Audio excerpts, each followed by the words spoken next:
Halo, selamat sore.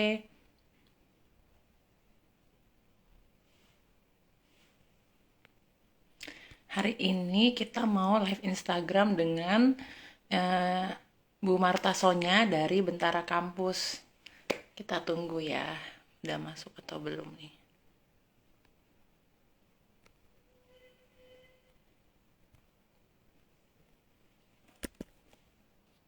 Gimana kabar teman-teman di minggu pertama setelah libur Lebaran? Kegiatannya ngapain aja minggu ini?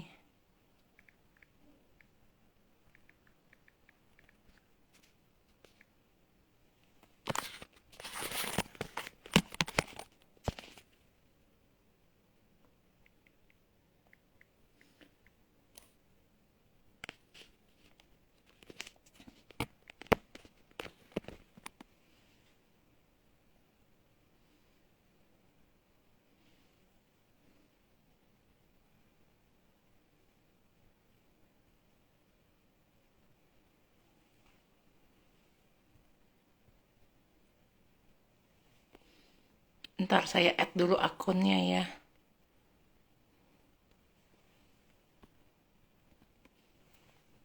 Sudah saya invite.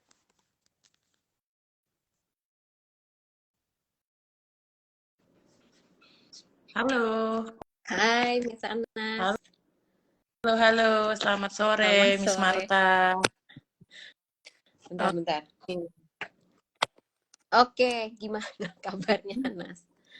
Tunggu ya. Baik, habis makan dulu. Miss Marta gimana di rumah? Baik, sehat, puji Tuhan. Oke, Saya lagi Miss Marta kita kenapa? menyesuaikan internetnya dulu. Oke, aku sambil tulisin topik kita hari ini ya, biar Boleh, nanti teman-teman boleh. yang baru bisa ikutan. Jadi hari ini teman-teman kita mau membahas topik yang menarik dan buat saya mau ikutan belajar dari Miss Marta tentang judulnya Response to Intervention ya, Miss Marta ya. Iya, Itu pendekatan belajar untuk anak-anak dengan perspektif yang lebih inklusif dan menarik juga karena menurut saya di Indonesia tuh pemahaman soal inklusi pendidikan inklusi juga masih beragam sekali ya Miss Marta ya. Jadi betul. nanti kayaknya Miss Marta bisa bantu memberikan informasi definisi yang sebenarnya pendidikan inklusi itu seperti apa. Oke, oke.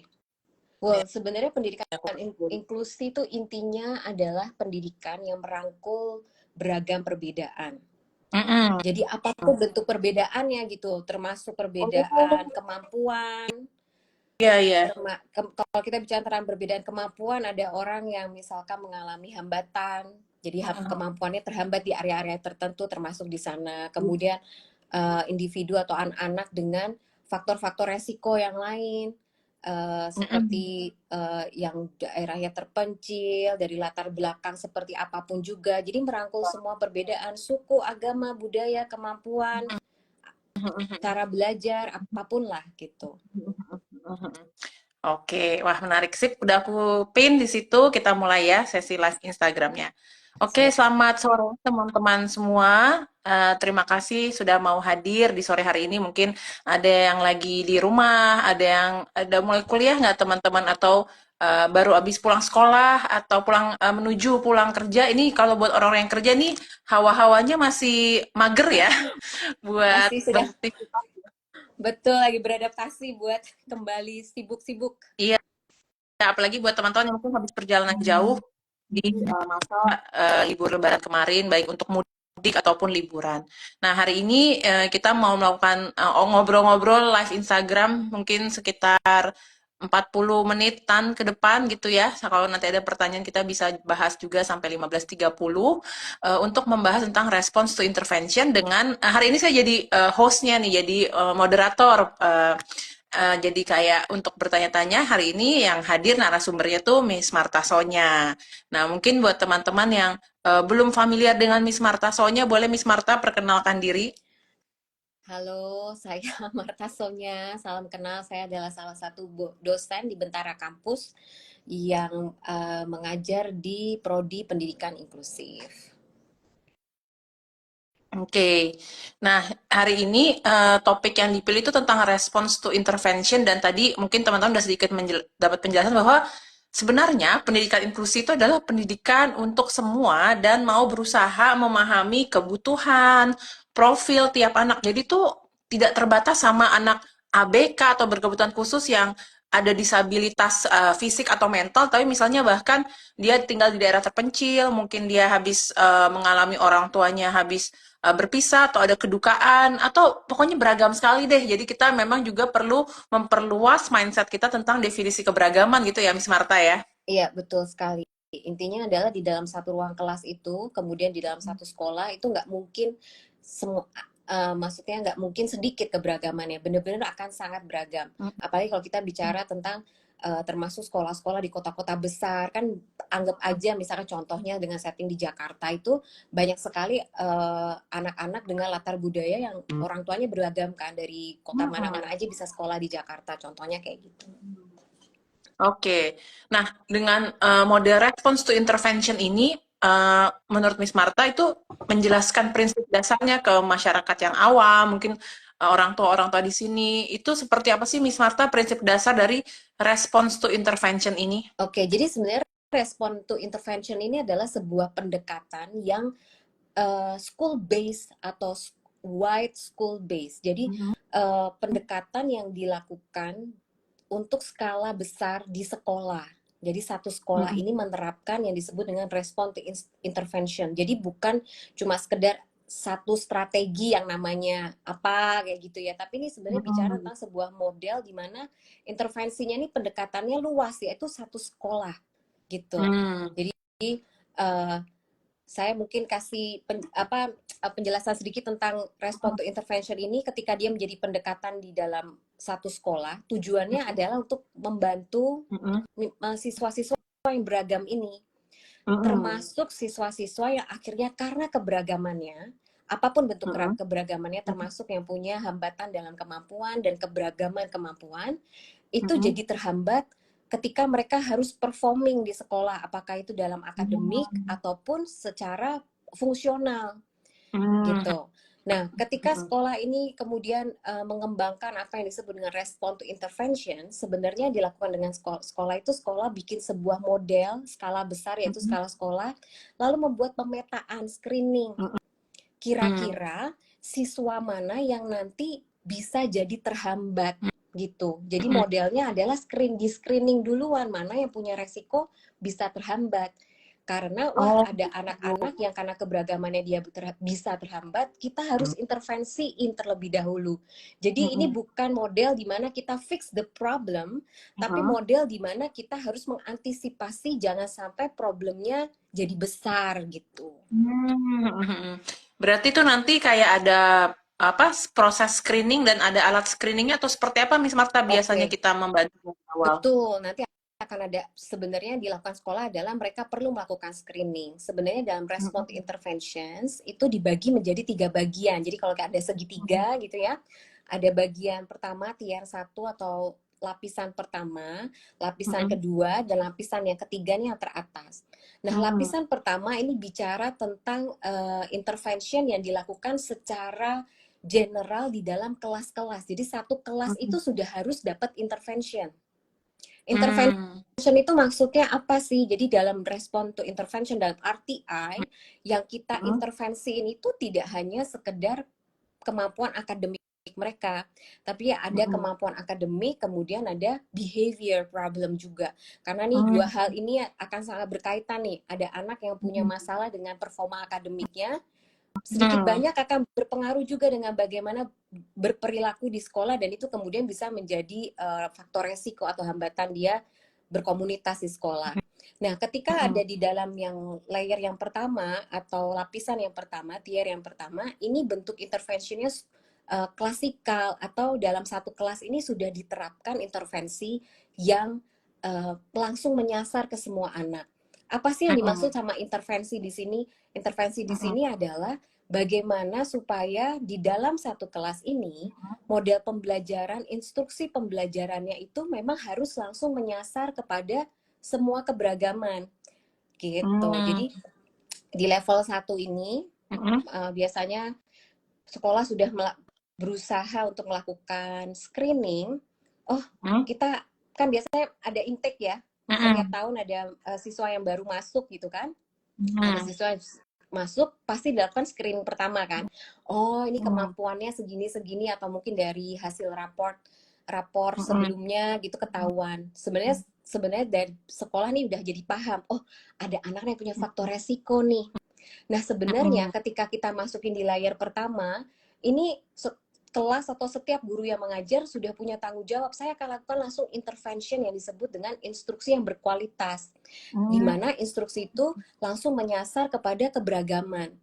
Nah, sebenarnya ketika nomor tier atau layer yang pertama ini sudah diterapkan, ketika sekolah berusaha mengembangkan sebuah instruksi belajar, struktur belajar, metode pengajaran yang menyasar ke keberagaman, itu harusnya sudah menyelesaikan secara teori 80% permasalahan dari behavior dan Akademik. performa akademik. 80% Oh. ini jadi udah kesaring. Setelah Mm-mm. kesaring kan ada screening lagi nih. Screeningnya itu Mm-mm. bentuknya biasanya di level pertama kurikulum base lah ya. Jadi dari kemampuan mereka. Setelah kita sudah melakukan intervensi yaitu model dan gaya pembelajaran yang baik, yang menyasar keberagaman. Lalu kita Mm-mm. menemukan harusnya mungkin sekitar 15% anak-anak yang mungkin masih belum terbantu nih. Wah, padahal instruksinya udah pakai pembelajaran berdiferensiasi, sudah pakai universal design of learning, sudah pakai perpaduan dari macam-macam lah ya, banyak sekali pendekatan Mm-mm. pembelajaran yang bagus gitu. Mm-mm. Masih ada nih kelompok yang mereka masih struggling sekali dalam performance akademik ataupun dalam Mm-mm. behavior fungsional mereka. Nah, ini Mm-mm. maka mereka masuk ke dalam, mereka ini kandidat masuk ke Mm-mm. intervention layer yang kedua. Di piramida Oke. itu di yang kedua, Nah. tier yang kedua. Nah, ini disebut uh, group intervention atau kelompok yang lebih kecil. Harusnya sudah menyasar paling tidak 15% nih kesaring lagi. Mm. Ketika jadi intervention yang grup ini kemudian mereka diberikan ditambah ya, jadi instruction kelas yang secara klasikal itu udah sangat bagus menyasar keberagaman lalu ditambah dengan pendekatan yang lebih spesifik sesuai dengan kebutuhan sekian anak di dalam kelas ini yang masih terhambat. Harusnya 15% dari anak ini sisanya ini harusnya sudah terbantu. Macam-macam pendekatannya, apakah kemudian guru melakukan pelajaran tambahan atau akomodasi dan modifikasi yang bersifatnya lebih kelompok dan sesuai kebutuhan anak tuh lebih kelihatan gitu ya, akomodasi dan modifikasinya. Nah, kemungkinan akan ada anak-anak yang sekalipun sudah dibantu diintervensi di tier yang kedua, layer yang kedua, kok mereka masih kesulitan. Nah, kemudian kita naikkan tingkat interventionnya. Naik ke tingkat yang ketiga, yang paling atas yang disebut dengan individual intervention. Biasanya anak-anak pada layer yang ketiga ini adalah anak-anak yang mereka sangat eligible untuk mendapatkan IEP, Individual Educational Plan.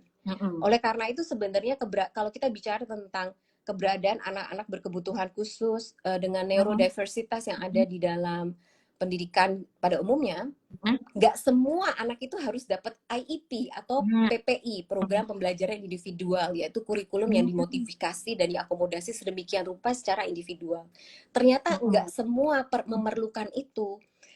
Maka kadang-kadang sekolah kan udah agak takut nih kalau terima, atau guru atau orang tua bahkan ya takut, anak saya mungkin punya karakteristik tertentu, contohnya misalkan autism, ASD gitu ya. Lalu sudah takut pasti nanti dia harus IEP, harus PPI, harus spesifik sekali. Padahal sebenarnya belum tentu dengan pendekatan respon to intervention layer 1, 2, 3 ini. Jadi kita tidak melabel bahwa anak-anak yang neurodiverse itu sudah pasti nggak bisa gitu.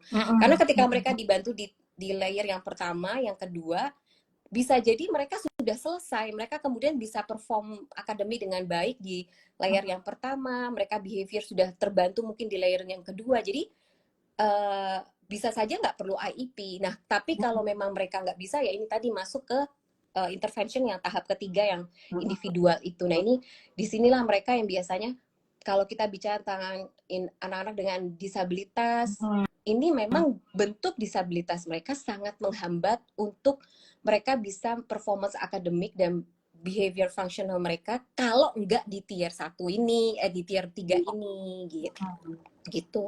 Wah, Nah, sebenarnya ah, jadi lanjutin sebenarnya dulu. kalau sudah harusnya kayak gitu berarti udah 100% kan, 80, Iya. 15, 5%. Ah, Kalau ah, misalkan masih juga ada anak yang sudah dikasih IEP dan sudah dapat konteksnya, sudah dapat intervention yang terbaik, ternyata masih nggak bisa nih.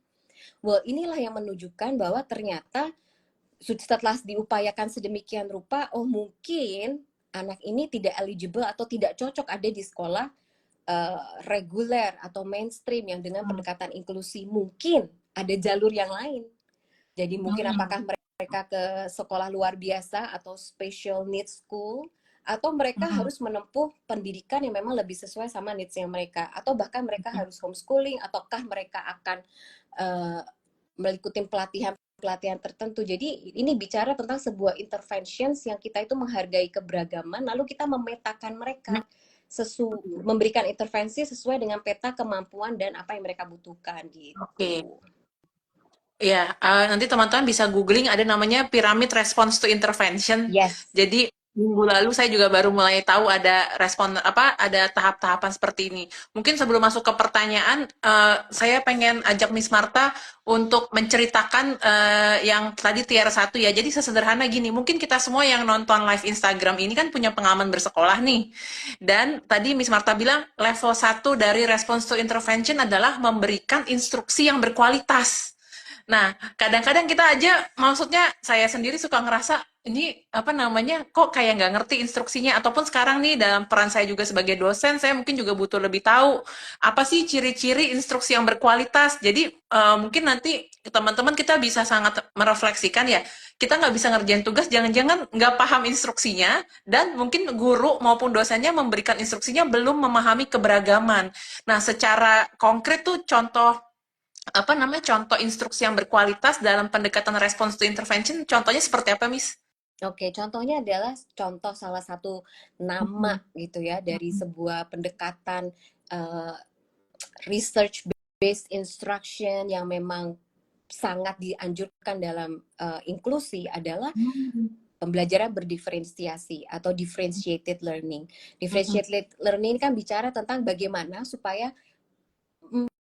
penyampaian pembelajaran, instruksi belajar itu bisa menyasar keberagaman. Nah, hmm, kalau kita nanti mungkin teman-teman bisa uh, apa ya cari Google atau apa gitu tentang differentiated learning. Tapi intinya dari differentiated learning ini bukan sebenarnya nggak susah. Intinya adalah ketika kita mau memberikan sebuah materi pembelajaran, pastikan bahwa kita punya banyak cara untuk menyampaikan materi itu. Contohnya, misalkan anak kelas 1 belajar tentang materi Pancasila. Kan biasanya instruksinya hafalin, gitu kan? Hafalin sila 1 sampai sila kelima. Tapi mungkin harus ada cara yang lain ketika mereka nggak sekedar menghafal tapi mungkin mereka menyanyikan, mereka nggak cuma sekedar baca tapi mereka main puzzle-nya, ketika mereka kemudian mencari tahu oh ya lambang Pancasila itu apa aja sih, jadi harus ada cara cara penyajian yang beragam sama kayak sebenarnya waktu kita makan. oh iya. Kalau kita itu makan, makanan kita itu disajikan dengan bermacam-macam. Misalnya kita kan lima, empat sehat lima sempurna lah ya misalkan ya. Semakin itu beragam penyajiannya, kita tuh semakin sehat. Ya. Dan selain itu semakin beragam penyajiannya, kita semakin pengen coba, kita semakin pengen makan.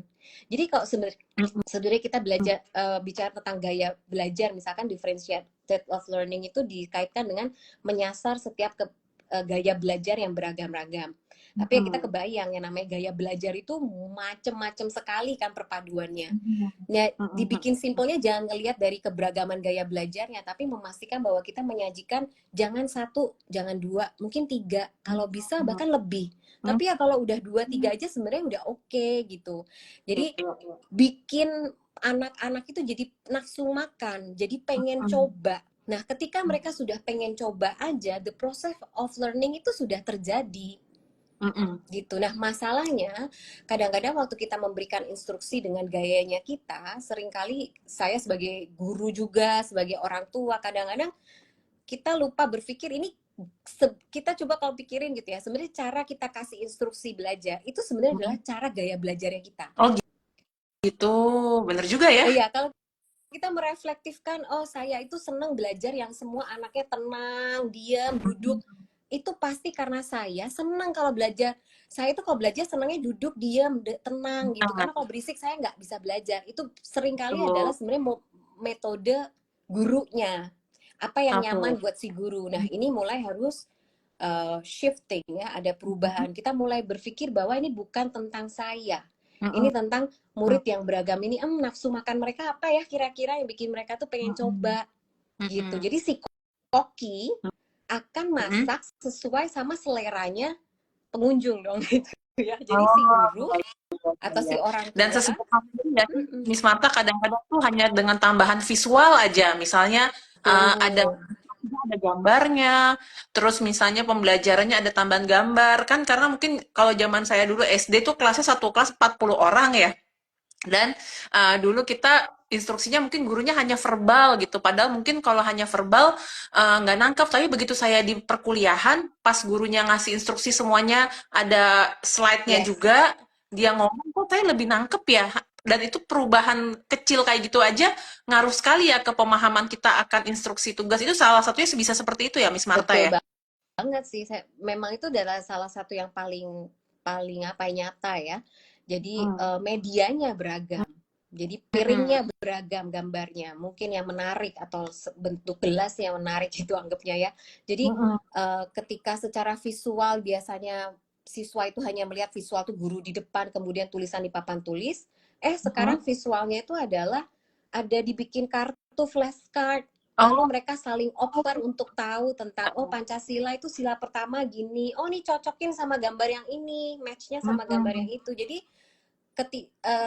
kadang-kadang sesimpel ini juga kalau kita bicara tentang lima indera gitu ya, sensesnya kita paling enggak ya sesuatu yang bisa dilihat, lihatnya juga beragam nih, jangan cuma lihat di papan tulis, jangan cuma Mm-mm. lihat di buku, apa ya yang bikin Oh, mereka pengen lihat yang lain gitu, mungkin oh, tadi pakai PowerPoint atau oh, bahkan ngelihat video ya. atau bahkan ngelihat oke temen yang gambar, kamu yang kasih pendapat tentang gambar teman kamu, menurut kamu itu pohon apa yang digambar teman kamu. Jadi ada interaksi, ada gerakan gitu. Jadi Mhm. ketika ada anak yang mereka lebih happy untuk mereka belajar tenang, ya Ya. mereka akan tetap punya momen mereka belajar tenang karena Mhm. memang ada pembelajar yang mereka harus belajar sendiri baca. Mhm. Tapi ada anak yang nggak bisa tenang, harusnya sambil jalan-jalan. Oh ya ini nggak apa-apa, nanti dia akan happy ketika dia disuruh oper kartunya ke teman yang lain atau tanya sama temennya. Jadi memberikan experience sebanyak-banyaknya dalam instruksi kita itu menurut saya adalah yang paling penting yang bisa bikin pendekatan instruction itu jadi berkualitas. Kasih experience Mhm. sebanyak-banyaknya gitu.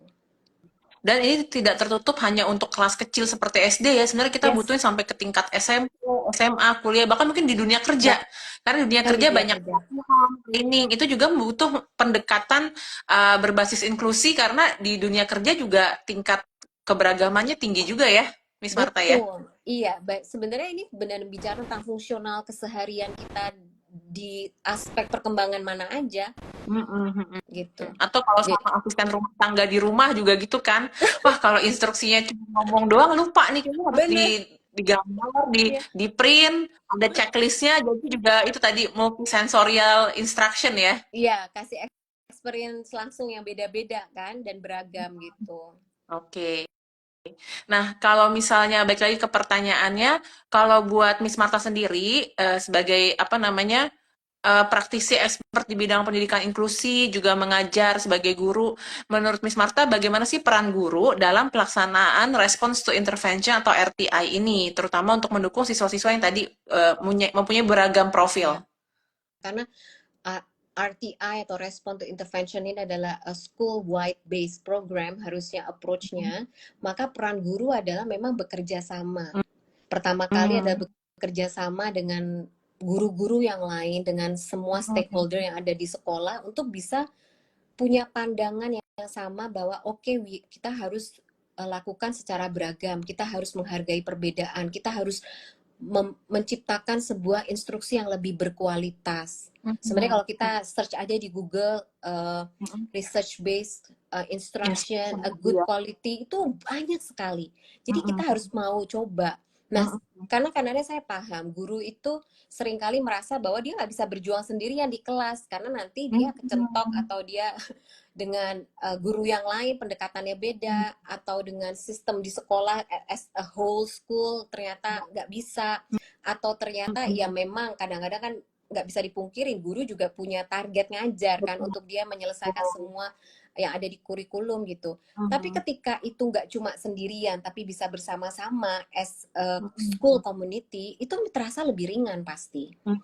Tapi saya juga ketemu dengan guru-guru yang saya tahu mereka ada di posisi yang nggak gampang. Sekolahnya nggak terlalu memahami inklusi, atau pemahaman inklusi yang dibawa oleh kultur sekolah beda sama pemahaman si guru seorang diri ini misalkan.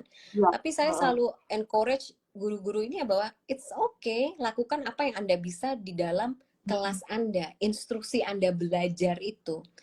Jadi saya yakin ketika di layer yang pertama di mana guru berusaha berkreasi, memberikan instruksi belajar yang berkualitas, kita positif. 80% anak itu ternyata yang harusnya tadinya dia kayaknya susah banget, ternyata dia bisa enjoy belajar ya. Gitu. Dan seringkali ini anak-anak yang disalah ngerti. Iya. Wow, keren banget. Kalau dari pengalaman Miss Marta sendiri, ada nggak sih best practice bagaimana response to intervention atau RTI ini membantu dan memberikan intervensi yang tepat waktu dan efektif buat siswa yang memiliki diferensiasi belajar gitu? Ada nggak pengalaman konkret yang Miss Marta mungkin cukup aman untuk membagikan, misalnya anaknya ngalamin apa, terus dilakukan response to intervention, dan itu kelihatan seperti apa proses di anaknya gitu?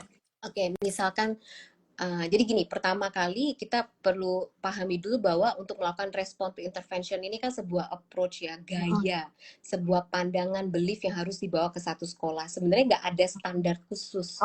Intinya adalah sekolah coba aja, karena sekolah yang nanti tentuin. Kayak misalkan, ini ternyata masuk di layer 1 atau 2 itu nggak ada standarnya, harus nilai berapa atau apa, enggak ya. Jadi itu benar-benar terserah sekolahnya.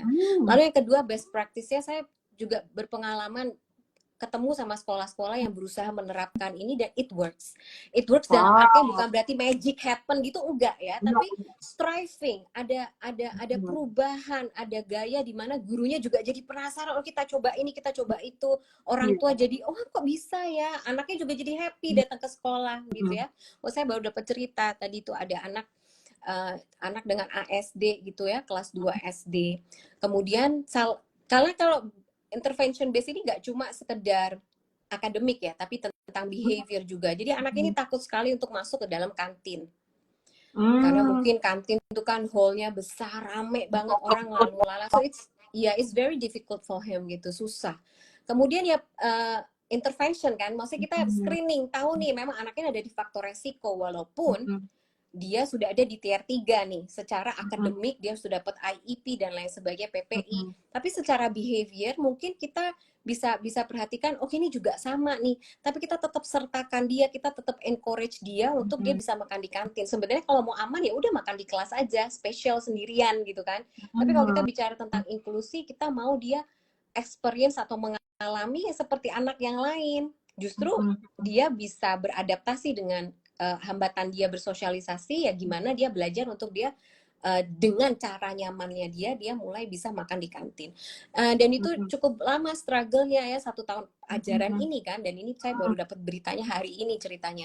Dan hari ini dia sudah bisa untuk masuk ke kelas, masuk ke kantin sudah lebih oke. kalau dulunya sebenarnya harus sembunyi di balik shadow teachernya gitu ya, kemudian harus sampai setengah balik lagi. Nah ini kan benar-benar kasih kesempatan untuk dia dengan nyamannya dia, sampai akhirnya ketemu sama approach yang lebih apa, yang lebih spesifik, yaitu kita bantu dia ketika masuk ke dalam kantin itu, anaknya boleh sambil membawa simple karena dia suka stiker yang bumpy gitu loh.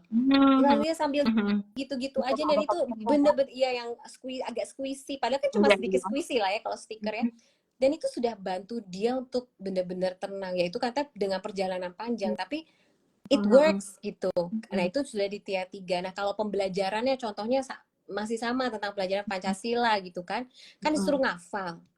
Anak ini memang apa bisa ya ngafal gitu kan, tapi ya gurunya kasih kesempatan. Jadi di dalam kelas itu ya sama, kita akan belajar Pancasila, sila pertama sampai sila kelima, tapi untuk anak ini dia mewarnai aja. Dia mewarnai gambar Garuda Pancasila, dia mewarnai gambar lambang-lambang Pancasila itu, sambil ya we hope kita tetap anaknya tetap belajar apa ya, ngafalin gitu kan. Dan gurunya kasih kesempatan, dia nggak mesti harus perform di kelas, tapi dilibatkan orang tuanya, nanti dicoba di rumah, kalau sampai muncul nanti tinggal direkam, dikirim. Ujiannya ya mamanya berusaha, papahnya berusaha, tempat terapi berusaha. Singkat cerita, ada sebuah kejadian di mana anak ini bisa beneran hafal satu, Pancasila, ketuhanan yang Maha Esa. Wah, langsung ambil handphone, direkam, submit sebagai nilai ujian dia. Bisa nggak apa-apa gitu kan. Jadi memang anak ini karakteristiknya limited verbal gitu. Tapi ya, wah, dia sudah dapat nilai dari dia terlibat dengan mewarnai, dia mendengarkan saja Pancasila, tapi oh kita stretch sesuai sama kebutuhan dia. Dia dapat di tier 2 juga, kalau misalkan itu dia dikelompokkan sama temennya, tapi ya akhirnya dia bisa perform. Jadi memberikan kesempatan yang lebih, oh ya dia nggak harus hafal di depan kelas. Kebayang anak yang punya kecemasan tinggi suruh ngafalin di depan itu bukan karena dia nggak bisa ngafal, dia emang lagi cemas aja, lupa semua hafalannya.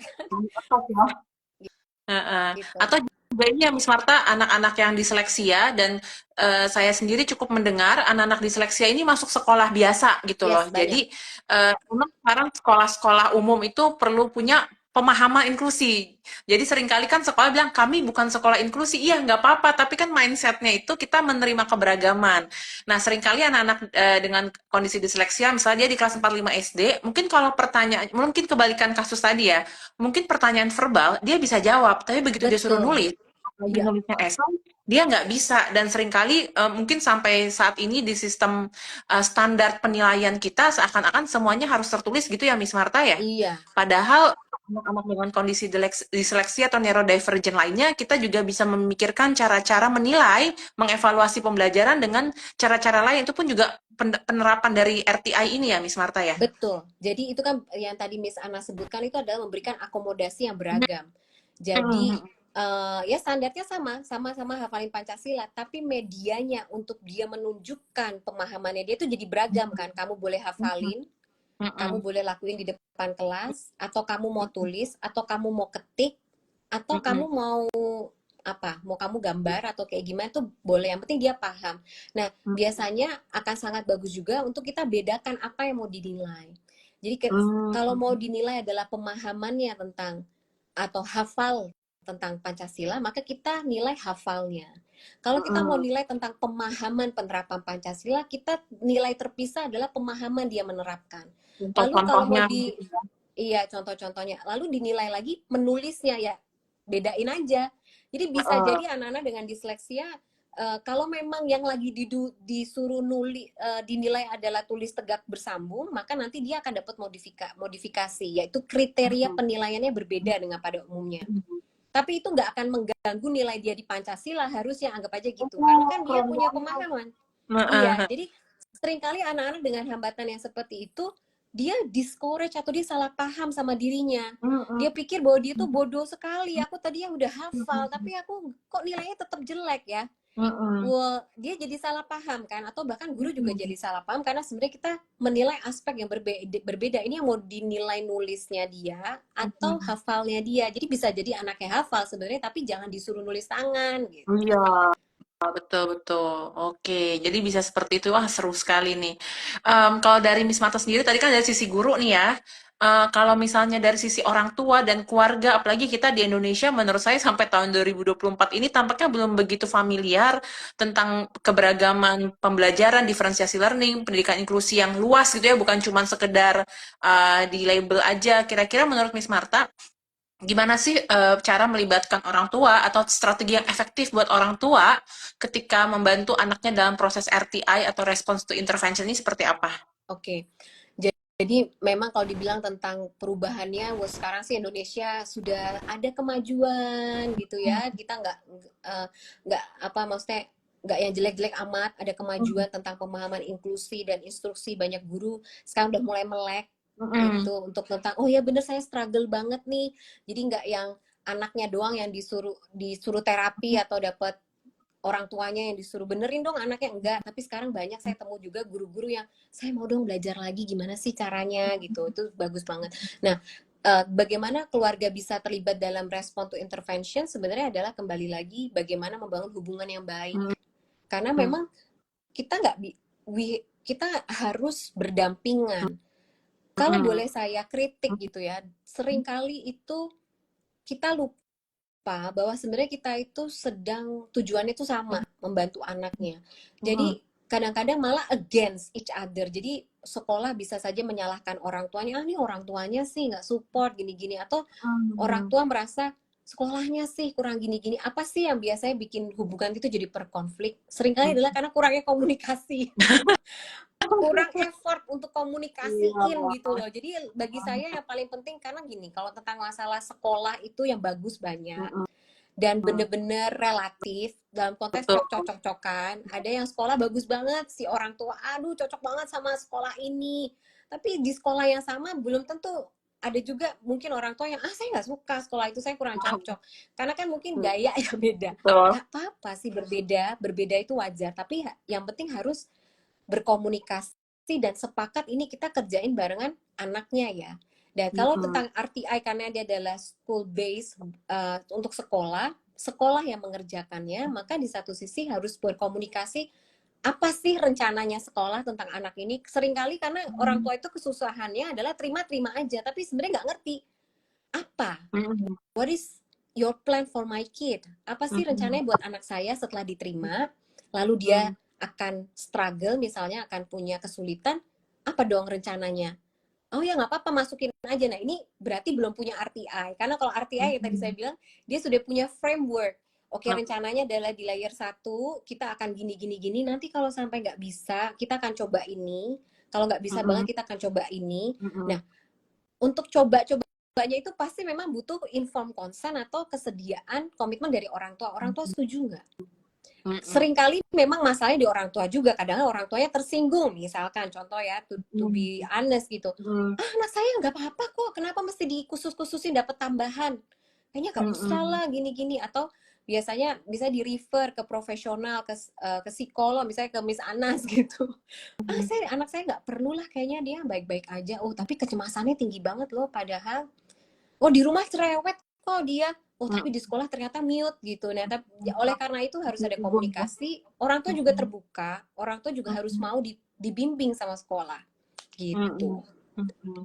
Oke, kalau apa namanya, untuk sekolah sendiri, ciri-ciri RTI yang inklusif dan menyeluruh itu seperti apa sih? Apakah ada indikatornya atau tadi lebih ke mindset dan melihat bagaimana respon anak secara behavior maupun secara performa akademis, Miss Ya, Marta? selain dari mindset Mm-mm. bahwa ini akan merangkul semua, tapi juga ini bicara tentang a big plan yang ada di sekolah. Maka sekolah Mm-mm. itu harus punya planning. Oke, Mm-mm. kita berarti harus kategorikan Mm-mm. di sekolah kita, anggap aja gitu ya, karena Ya, nggak ada standar yang gimana-gimana.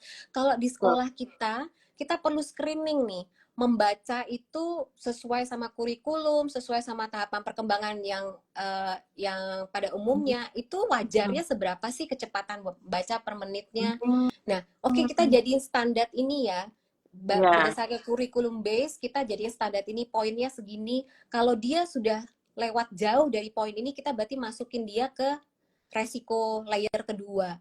Nah, di layer Mm-mm. kedua itu nanti kita lakukan intervensi ini. Kalau masih di kita lalu kita akan lihat dalam 1 tahun Mm-mm. progress monitoring. Jadi harus ada screening Mm-mm. progress monitoringnya di setiap layer itu, progress Oke. monitoringnya gimana. Kalau ada peningkatan segini aja, kita stay, jangan naikin dia di layer 3 misalkan kayak gitu. Jadi Oh, oke. sekolah harus punya plan. So this is the plan dari RTI. Jadi kadang-kadang Mm-mm. jangan kalau misalnya sekolah itu terima-terima aja, tapi sebenarnya rencananya apa? Oh ya nggak apa-apa, nggak ada. Diterima aja, pokoknya belajar rencananya. Enggak, rencananya harus spesifik. Mm-mm. Apa yang sekolah mau lakukan Mm-mm. dengan merangkul profesional dan keluarga, karena harus ada 3 kan, dari Betul. sekolah, dari keluarga dan profesional. Profesional Mm-mm. bisa macam-macam gitu kan. Mm-mm. Ini harus kerja bareng-bareng. Oke, di mana rencananya, ada di mana. Jadi ada misalkan di layer 1 gitu ya. Lalu yang udah sampai ada sekolah yang tipenya tier 1, lalu pas di tier 2 ini kita harus saranin dia ikut terapi yang sesuai sama needs-nya dia. Mm-mm. Misalkan kayak gitu. Maka kan Mm-mm. butuh orang tua perlu tahu nih, oh gitu ya. Iya. Jadi saya harus ya terapiin anak saya. Harus ibu, sesuai sama nanti diperiksa dulu ya sama psikolognya. Dia butuhnya terapi apa gitu. Mm-mm. Jadi Oke. kalau Nah, bilang mhm. standarnya sekolah harus bikin standarnya sendiri, harus punya plan. Iya, ini tadi ada yang komen di kolom komentar, Miss Marta. Dia Ya. bilang saya mau bekerja di sekolah dasar dan tampaknya masih susah sekali dari Maria Mari. Mas saya bekerja di sekolah dasar dan masih PR sekali tentang pemahaman pendidikan inklusi karena masih lekat sekali kalau pendidikan inklusi itu berkaitan dengan siswa berkebutuhan khusus yang butuh diagnosa. Ada respon atau tanggapan, Miss Marta? Oke, justru sebenarnya kalau kita bicara tentang topik RTI, Mm-mm. ini kita bicara tentang kita menghindari misdiagnosis atau jangan lebay ngelihat anak kesusahan tuh harus didiagnosa, Oh, intinya kayak gitu. betul, Karena betul. bisa jadi ketika mereka dapat intervensi yang tepat di tier pertama, sebenarnya anaknya nggak kenapa-napa. Cuma Heeh. kurang pendekatan untuk cara belajar dia tuh harus lebih sesuai, dia harus lebih happy, dia lebih contohnya gitu. Ternyata Mm-mm. dia nggak kenapa-napa. Nah justru sebenarnya tujuan dari RTI ini adalah untuk menghindari misdiagnosis. Karena Oke. ketika seluruh upayanya sudah dilakukan, tier 1 oh masalah selesai ternyata. Tier 2 Mm. ternyata udah selesai, ternyata anaknya bukan disleksia. Karena saya ketemu juga beberapa klien yang datang usianya udah 8 tahun, susah membaca, dia apa namanya udah dilesin tetap nggak bisa. Tapi setelah dapat intervensi belajar yang tepat, dia bisa kok baca lancar. Padahal udah Mm. 9 tahun. Tapi kan yang harusnya nih anak bisa didiagnosa disleksia, Mm. ternyata dengan pendekatan yang tepat dia nggak disleksia gitu loh contohnya ya. Mm. Jadi supaya kita nggak misdiagnosis sebenarnya. Nah tapi memang kalau kita bicara sudah sampai di tier ketiga yang individualized itu, Ya, kita harus mendapatkan diagnosa yang tepat. Bukan untuk betul. sistem pelabelan, karena kita mau tahu cara intervention yang lebih spesifik. Mungkin kan Miss Ya. Anas sebagai psikolog lebih bisa jelasin tentang hal itu ya, karena diagnosa sendiri kan is a journey ya Miss ya, nggak yang bisa sekali seumur hidup gitu. Dia bukan vonis dia bukan diagnosa tuh bukan vonis mati, tapi ngebantu kita dapat koridor ya, Miss ya. Bener, Oh, bener koridor. banget. Tapi karena juga ada namanya neuroplastisitas otak anak, ada Yes, plastisitas otak, bisa jadi tadi, oh dapat koridor diagnosanya ini, kita tadi intervensi belajar yang tepat, mungkin butuh terapi sensori integrasi atau okupasi atau remedial terapi, mungkin tahun depan kita cek lagi udah keluar dari diagnosa itu ya. betul, Hmm. exactly. Nah itu yang kadang-kadang orang salah salah sangka gitu. Nah Hmm. sebenarnya ya itu tadi ketika udah dia sampai di tier 3, memang dia sangat butuh diagnosa karena ini berkaitan sama PPI atau IEP. Karena memang Pembelajaran oh ini juga. anak memang jadi dia butuh special education tapi koridornya masih di dalam mainstream school, nggak mesti harus Hmm. sampai ke sekolah luar biasa kayak gitu karena dia masih bisa bersama sama teman-teman yang di mainstream. Nah itu dia butuh diagnosa, memang itu bicara tentang legalitas lah ya, tentang legal, tentang dan lain sebagainya, itu memang dibutuhkan. Tapi ya intinya gitu, bukan semua-muanya harus dapat label gitu. Mm-mm, mm-mm. Oke, kalau misalnya saat ini di masa-masa sekarang ini dan juga dari pengalaman Miss Marta akhir-akhir ini, kira-kira apa aja sih tantangan yang dihadapi dari sekolah atau dari keluarga atau dari Miss Marta sendiri sebagai psikolog pendidikan dan inclusive education specialist gitu ya dalam membantu penerapan RTI ini di konteks Indonesia gitu ya. Oke. Kalau hambatannya sendiri sebenarnya saya to be honest, prinsip RTI ini belum banyak diterapkan di sekolah-sekolah. Jadi Mm-mm. anggap aja ya kita bantu. Saya juga ketemu sama banyak sekolah yang mereka mau sekali menerima anak-anak dan mereka berusaha sekali untuk membantu. Mm. Tapi ketika mereka membantu kewalahan karena mungkin the big picture-nya, plan-nya itu nggak mateng, harus mau kemana lagi. Akhirnya Betul. tiba-tiba di tengah-tengah ya udah kita keluarin ya, maaf ya kita nggak bisa ternyata gitu. Jadi di satu sisi hambatannya adalah memang dari sisi sekolah atau pelaku-pelaku pendidikan termasuk gurunya, kepala sekolahnya, janitornya gitu ya, uh, yang bantu di sekolah, administrasinya, semuanya harus satu punya attitude yang positif terhadap keberagaman, in Mm. spesifik juga dengan keberadaan anak-anak neurodiverse yang ada di sekolah gitu. Mm. Mereka harus itu tantangannya sih, dan di mana-mana itu masih tantangan besar tentang positive attitude towards inclusion, towards disability, towards neurodiversity gitu. Itu tantangan pertama. Lalu yang kedua, setelah misalkan attitude-nya udah positif banget mau terima, ya tantangan keduanya adalah perlengkapi diri gitu. Iya, Mesti harus ada belajar, knowledge gitu ya. ada Iya. knowledge-nya, ada ilmunya, harus mau tingkatin ilmunya. Yes, hati nomor satu of course Mm. gitu ya. Tapi kemudian banyak sekali orang yang guru-guru atau sekolah punya hati nolong, tapi itu frustrasi sendiri karena bingung mau gimana. Nah, itu harus dibantu juga sama knowledge-nya yang harus terus berkembang gitu. Kita aja yang kerja di bidang ini, kita ngerasa masih banyak yang nggak tahu ya misalnya sih.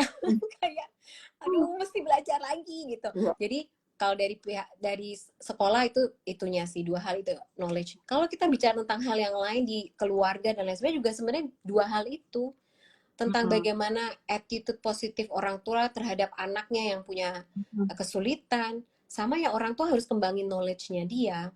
Betul. Dan Salah satu yang kalau sorry, kenapa misalkan dulu aja. ya itu tadi. Terus kalau hambatannya buat saya ya adalah ketika happy-nya gini, ketika ketemu sama orang tua, ketemu sama guru, ketemu sama sekolah yang mau sepakat, mau dong belajar lagi. Bahkan saya akhirnya jadi bisa belajar dari mereka. Iya. Itu enak deh. Struggle nggak? Mm. Struggle. Anaknya tetap kesulitan, nggak gampang, tetap ada sulitnya. Tapi jadi banyak victory-nya juga gitu, banyak happy stories-nya juga. Iya, jadi gitu sih. Iya. Dan itu salah satu yang kita tawarkan dari Bentara Kampus, di mana ada prodi pendidikan inklusi, di mana di dalam prodi pendidikan inklusi juga belajar ya tentang pendekatan RTI ini ya, Miss Marta. So tadi Yes. ada pertanyaan juga ditanya, Miss Marta bikin pelatihan tentang pendidikan inklusi nggak? Oh, kalau di Bentara Kampus kita ada perkuliahan 3 tahun ya, Politeknik, untuk Komplit. benar-benar memahami. Karena ikut pelatihan satu hal, tapi belajar ini tuh butuh bertahun-tahun sebenarnya. Dan maksudnya 3 tahun tuh bisa memperlengkapi. Mungkin Miss Marta juga bisa sharing dari segi sebagai dosen di prodi Yes. pendidikan inklusi. Sebenarnya hal apa sih yang bisa dipelajari di prodi pendidikan inklusi Bentara Oke, Kampus? di prodi kami di Bentara Kampus prodi inklusi apa saja dipelajari, benar-benar segala aspek tentang inklusi itu sendiri dari segala sudut pandang, mulai dari pemahaman awalnya bahkan sejarahnya, filosofinya, tentang pendidikannya itu sendiri, tentang keberagamannya dan gimana caranya akhirnya nanti mahasiswa-mahasiswa di Bentara itu benar-benar terperlengkapi sebagai profesional yang bisa membantu benar-benar jadi agen-agen inklusi kita di mana-mana. Mm-mm. Gitu.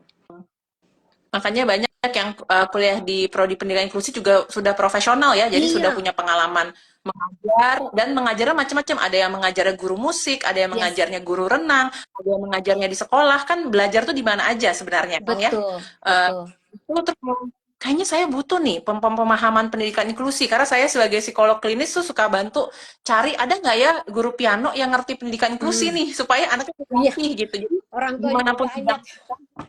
dimanapun bidang kita, added value dengan pemahaman pendidikan inklusi itu sangat membantu pekerjaan kita dan dimanapun kita berada supaya kita bisa memahami anak dengan lebih perspektif keberagaman dan tahu konkretnya kayak tadi Miss Marta Ya. bilang ya, kita peduli sama anak, punya hati ternyata nggak cukup nih teman-teman. Kita harus punya knowledge dan belajar dari tempat yang terpercaya, yang tepat gitu. Kebetulan Miss Marta itu pendidikannya itu S2-nya di Australia, mengambil special needs education. Jadi kita beruntung punya dosen kayak Miss Marta, nggak harus jauh-jauh sekolah ke Australia. Miss Marta jadi dosennya nih Iya, saya di juga Bentara Kampus. beruntung bisa bergabung bersama Miss Anas juga ya di Bentara ya. Iya, gitu. Jadi hal-hal seperti itu bisa dipahami ya. Terakhir tadi tentang monitoring, Miss Marta. Jadi kalau untuk response to intervention, monitoring dari programnya itu sebenarnya seperti apa yang biasanya Miss Marta lakukan? Oke, progress monitoring tentu saja dilakukan oleh pihak sekolah ya sebagai pelaku Hmm. utama penerapan RTI-nya ini. Progress monitoring simple kok sebenarnya. Itu bisa juga dikaitkan dengan misalkan nilai raportnya dia, Hmm. atau oh rapot kelamaan ya, misalkan kita mau lebih spesifik ya langsung aja kalau misalnya contohnya pada anak dengan disleksia kita lihat word count per minute-nya naik nggak ya, ternyata Oh, naik 5, oh itu gitu. udah signifikan. Oh ternyata Mm-mm. walaupun dia reading levelnya belum sesuai sama grade-nya dia Mm-mm. tapi sudah ada peningkatan, so ini sebenarnya bukan tentang ngejar dia harus sesuai sama anak lainnya, enggak, Mm-mm. selama dia mengalami peningkatan dan sebenarnya interventionnya cukup untuk membantu anak itu, Mm-mm.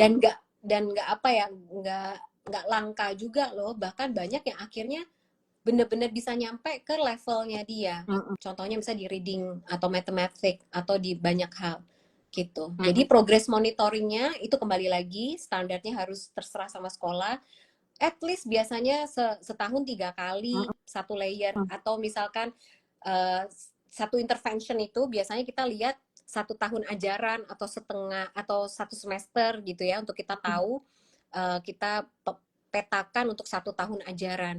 Tapi itu juga akhirnya kita tahu anak ini masih ada di tier 1 tapi dia resiko loh masuk ke tier 2, sebenarnya kita sudah Mm-mm. bisa tahu kan. Lalu oke, Mm-mm. progress monitoring kita mau lakuin kapan nih? Setelah kita lakukan intervention, instruction yang lebih spesifik, oh kita tambahin terapi ini juga di sekolah juga nanti instruksinya akan seperti ini. Setelah kita progress monitoring, aduh ternyata mepet banget, dia tetap ada peningkatan tapi tetap resiko masuk ke tier 2, kembali lagi kemudian sekolah harus memutuskan Mm-mm. mana yang terbaik gitu. Itu menurut saya sih the beautiful thing atau indahnya kita berinteraksi sama manusia dan membantu anak manusia ya, karena progresnya itu kayak kita ada sisi artnya juga ya, Oh banget ya. kayak oh ya kita dulu terus kalau kesini oh kayaknya masih butuh yang ini deh, jadi Iya, kayak kalau teman-teman yang terberkati dengan apa namanya dengan bakat bikin kue harus lihat dulu sana sini. Oh, kita juga membantu anak juga lihat dulu nih dia gimana progresnya per 6 bulan ini, kita bantu di area sini, ini kalau dibantu di sini gimana kita lihat lagi, jadi benar-benar pembelajaran buat semua ya sebenarnya Miss Marta betul ya. betul, dinamis sekali sih, dan itu the beauty of it ya sebenarnya gitu. Oke. Ini kita hampir menjelang akhir penghujung dari live Instagram kita. Apakah ada pertanyaan dari teman-teman yang mengikuti live Instagram hari ini? Dan kita welcoming semua jenis pertanyaan ya, karena kita mau mempraktekkan keberagaman Yes. pembelajaran ya. Ada yang seumur hidupnya baru pernah dengar response to intervention, terus juga baru mendengar tentang sekarang, dan saya pribadi tuh baru mungkin sekitar setahun 2 tahun terakhir ini mulai lebih memahami definisi pendidikan inklusi yang lebih luas gitu ya, makanya kita mesti belajar sama orang-orang yang kredibel di bidangnya, jadi kita tahu bahwa oh pendidikan inklusi itu bukan cuma sekedar label atau penamaan, tapi itu hati dan mindset ya, Betul banget. bagaimana memahami keberagaman anak gitu. Kira-kira ada lagi yang mau bertanya? Kalau dari Miss Marta ada lagi yang mau ditambahin terkait pengenalan awal nih mungkin buat teman-teman yang hadir di live Instagram hari ini tentang response to intervention? Iya, well, saran saya memang walaupun ini sebenarnya approach-nya adalah school based, skala sekolah, tapi Mm-mm. menurut saya kalau misalkan mungkin ada teman-teman yang guru gitu ya, kadang-kadang nggak usah nunggu sekolah juga sih. Anda bisa kok sebenarnya menerapkan dengan mengelompokkan di 3 layer ini. Mm-mm. Oh, ini anak ini ternyata saya mau spesifik, dia tuh ternyata resikonya di layer 1 lah. Oh, ternyata terbantu. Oh, nggak ternyata dia ada di grup kecil yang dia masih tetap struggle, atau akhirnya dia di uh, secara spesifik di layer 3. Jadi tentang pandangan respon to intervention, walaupun ini school based, tapi sebenarnya kita bisa sekali gunakan prinsipnya untuk kita bisa memandang isu-isu yang kita lihat di peserta didik kita gitu. Jadi baca-baca silahkan, dan seru banget kok tentang respon to intervention. Dan bagi yang tertarik mendalami bisa mengikuti perkuliahan Politeknik Bintara Kampus di Prodi Pendidikan Inklusi yang belajar selama 3 tahun. Tapi kita pembelajarannya ini ya, Miss Marta sangat menyesuaikan dengan proses pekerjaan teman-teman ya. Jadi kita ada Mm-mm. kelas malam, ada kelas sore gitu ya. Terus Yes, belajarnya di after office hour. Jadi kita bisa tetap profesional bekerja, terus kita upgrade ilmu karena memang yang baru kerasa kita butuh tambah ilmu pas sudah kerja ya Miss Marta ya. Duh benar-benar. kok mentok nih ya. Nah, kita bisa Iya. upgrade ilmu lagi di Politeknik Bintara Kampus di Prodi Pendidikan Inklusi. Oke, kita sudah menjelang akhir dari live Instagram ini. Ada pesan-pesan terakhir dari Miss Marta tentang bagaimana proses berpikir yang lebih inklusif ke anak-anak maupun tentang pendidikan inklusi itu sendiri? Apa ya? Intinya adalah semua anak-anak itu sebenarnya pengen kok nunjukin kemampuan belajarnya mereka. Mm-mm. Karena setiap mereka tuh punya kemampuan belajar.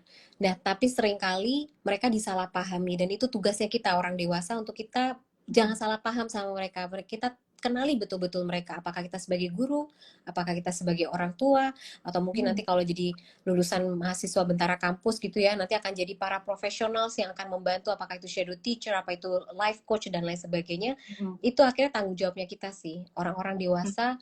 uh, Akhirnya kita bisa mendampingi mereka sampai mereka benar-benar enjoy. Intinya bukan berhasil akademik atau kayak gimana, mereka Mm-mm. bisa enjoy the process of learning itself gitu.